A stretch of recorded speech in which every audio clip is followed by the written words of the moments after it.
Hey, my friends, how are we doing? What's up? Waiting to see you all coming in. I see we're getting all together. Please, today it's going to be a very interesting day. We're going to talk about a lot of issues, mainly political, because this is what's happening. So I want to start. Hi, guys. It's Ron Sinai. As you all know, I've been involved in the Israeli tourism industry for the last 3 decades. This year, I founded the Sinai Connection, which enables people around the world to invest in Israel, whether in real estate, high tech, charity, or more. Today, we'll talk about the 36th Israel government. Okay, so let's go.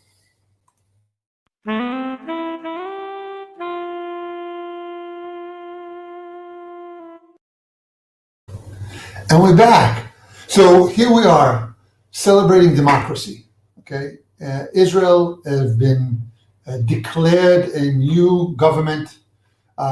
It's the 24th election since 1949. We have elections in average every 2.5 years, though it's supposed to be every 4 years. We're talking about the 36th government, which means that in doing a little bit of math, something is wrong here. If we had only 24 elections, how can we have 36 governments? Well, some of the governments were changed without elections due to a vote of non-confidence. And I do want to remind you, our former meeting, when I talked a little bit about the Israeli system, it's a parliamentary system. So if a government does not allow itself to fulfill its term, they can vote in no confidence, and a new government will be reformed out of the same elections that have been done before. Today, we are after 4 elections in 2 years. Okay, this is crazy. We're talking about a sum of, give or take, 14 billion shekels, or numbers about $4.5 billion US dollars that have been spent in the last 2 years on elections. Let's try to understand that concept for a minute, and it's going to be a little bit of a recap of what we've done in the former meeting. The elections actually determines which party received the most votes. This party that received the most votes receives from the president of Israel the right to create or reform a coalition of parties. If I will go to the early stages of the Israeli governments, 1949 onwards, we're talking about a situation that there were basically one major party, which is way back then was the Ma'arach, or the Labor Party, which controlled almost 70-80% of the population at that time, with a small minority of likud for many, many years until 1977, and of course the Haredi groups and the ultra-Orthodox groups and the Arab members of the parliament, which was always there, about 20%, between 10 to 20% of the population. I do want to emphasize about this thing because as this situation continued during the years, the population votes and ideas have changed. And if up until 1977, it was a constant Labor Party rule, a socialist concept, more to leaning towards agricultural society with a lot of help to kibbutzim and other establishments that were part of building the country. During the 50s and the 60s, a large immigration of Jews coming from Arab countries and others came to the country, by that giving more and more votes towards the right and the liberal movement in Israel. Liberal, not as the left liberal, but as the right liberal. And as a result of that, in 1977, there was a flip in the rule in Israel, and the Likud party for the first time won in an election. And ever since, the elections are going back and forth and back and forth. In the last, I'd say 10 years, it's even more than that, over 12 years, the shift is more towards the right than to the left, and it's not a right on a financial level. It's a right more on a political level, more of a harsh rightish political views over nationalism versus pluralism and liberalism. Yet, when we are talking about the last government, we're talking about a government that had in it whatever was an option to allow building a coalition and therefore a government that will be working. And I'm putting aside whatever is going on a personal level with Benjamin Netanyahu, our former prime minister, because I think that he has a lot of merits and a lot of good things that he's done in the last 12 years of being prime minister, alongside with things that he didn't do good.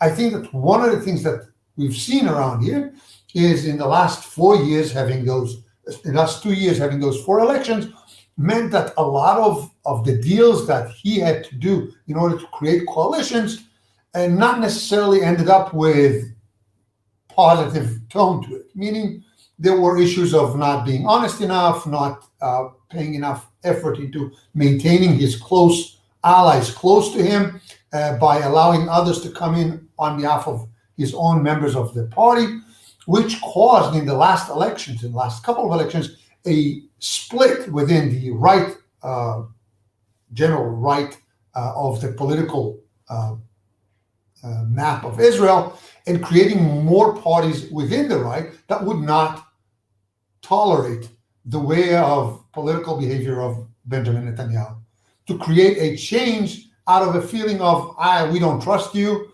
as a person. We do believe in your ideas, but as a person, we can't work with you. And the basic of every coalition is trust and the ability to work together. So we're going back to that last elections that ended up really with a very solid right-wing election results, with over, bluntly, I'd say 70% of the population voting for political right parties or more nationalist parties.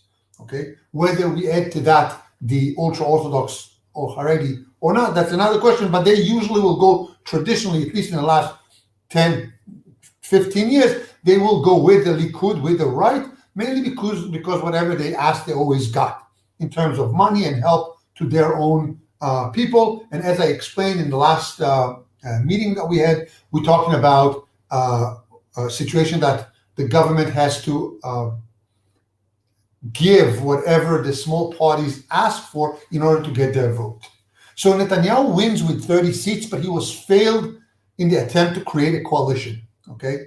Which means that whatever he did, and we have to understand that he did a lot in order to try and build a coalition, because a lot of his natural partners would not sit with him, whether it was Bennett and whether it was New Hope with a guy that was number 2 in the Likud party and open up another party, whether it was Lieberman or others, they just would not sit with Netanyahu. And that brought into this picture Netanyahu's approach towards the Arab votes. Let's talk to the Arabs. There are a large group of them. There's at least 2 major parties over there. One of them is of the Muslim party, which is actually 4 votes, and the other one is the large party of almost 10 votes, but they're more extreme.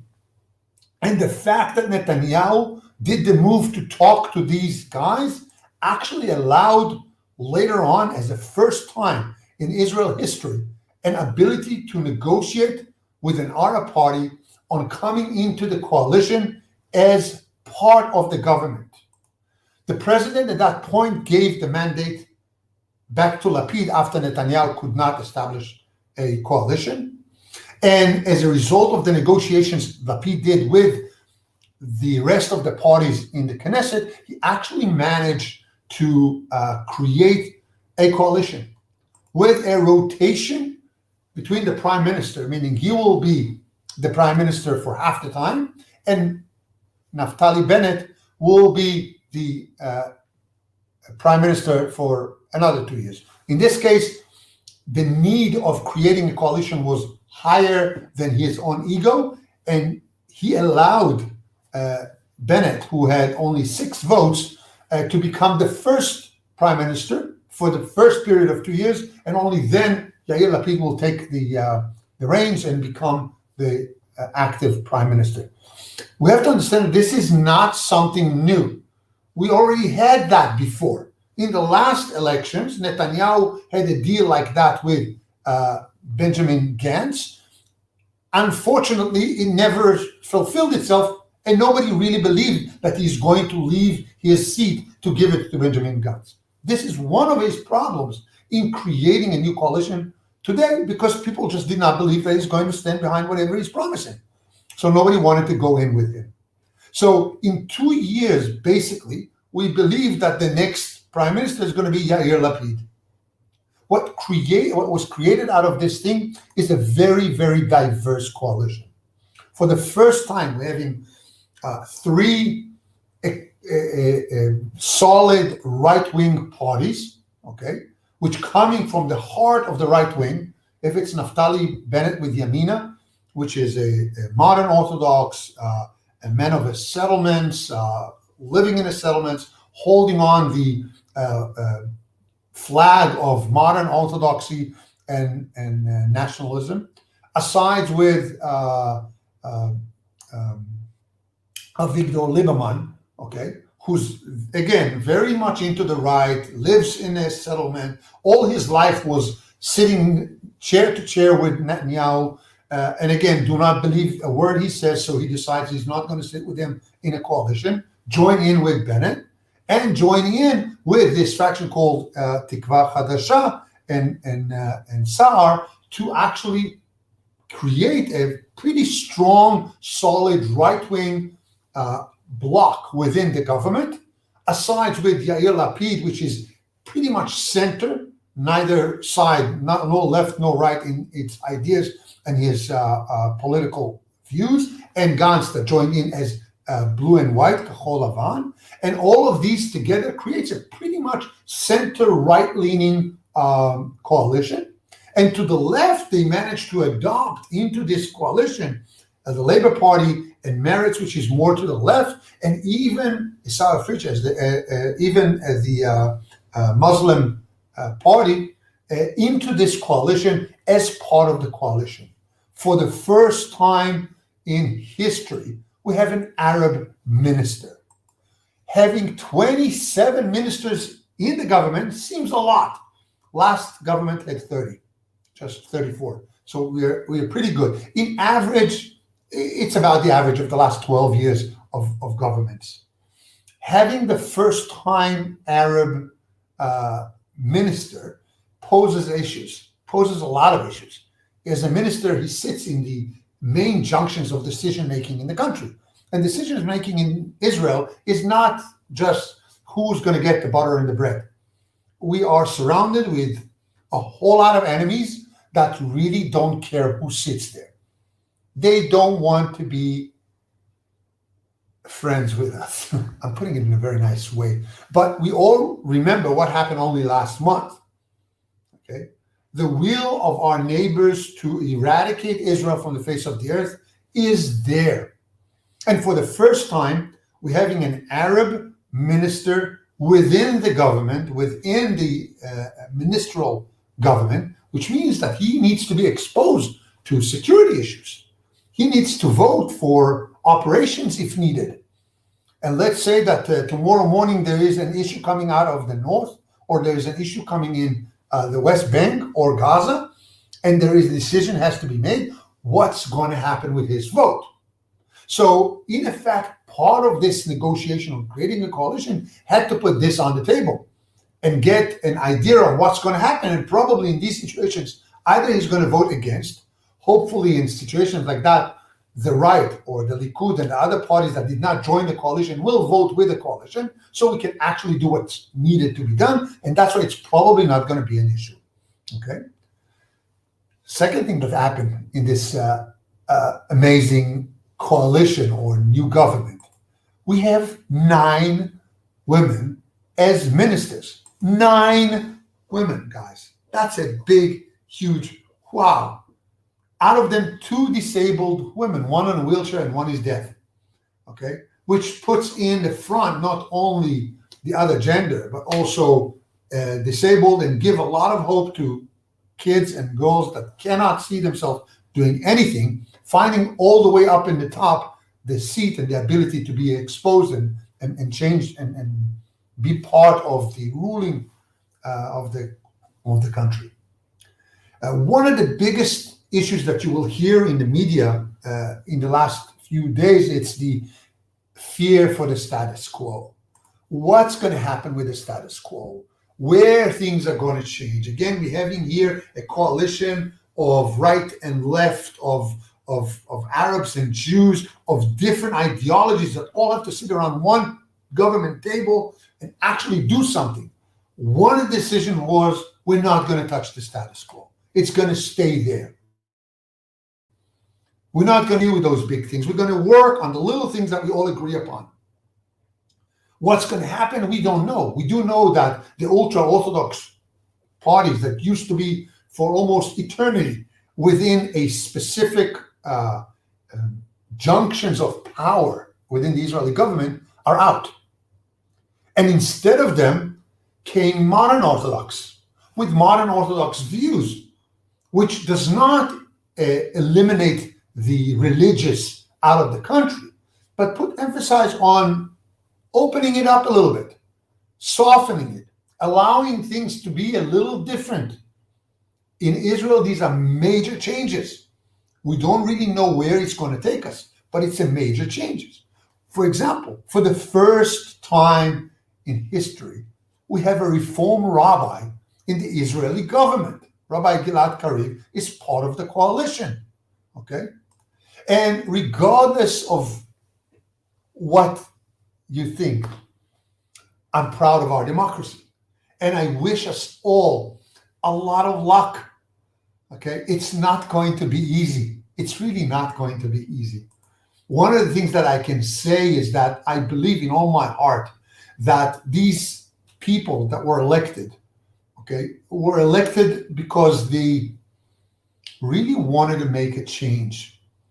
Okay, they really came here to do well. Okay, as fragile as this coalition is, and it is very fragile. Okay,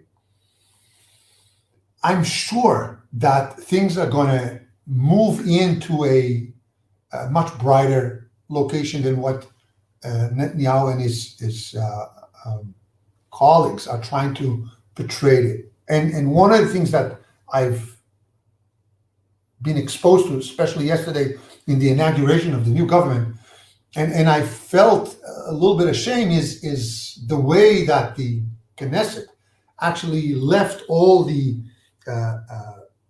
dignity outside of the Knesset, and it felt like a kindergarten. And Yair Lapid, as he stood up on the stand, instead of giving his what was supposed to be the speech of the prime minister to be, gave about 2 seconds of a speech saying that he's apologizing for his mom for the behavior of the Knesset, and thank God she didn't come all the way to see him being appointed, being 89 and not really well. He thought that it's going to be a good thing, and it didn't work out the way he wanted. I don't like the notion that people are portraying it as the end of the world. I see a lot of good coming out of it. I really think that I want us to end this meeting today with a very positive notion, okay? And I really believe that it's going to be challenging, yet there's a great opportunity that I hope that everybody is going to chip in and maybe try to see how this change is going to take us somewhere better, okay?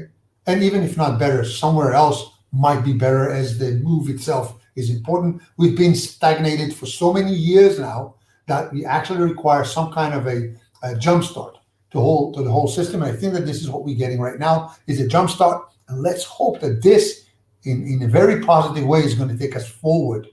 And with this positive notion, I want to conclude by inviting you all to visit our website, the Sinai Connection, the place that will give you the ability to stay in touch with the country throughout the year, even if you will not be able to actually come in here, or you will. Let's hope. Let's see what's happening with the new government and the laws of how and who can come in.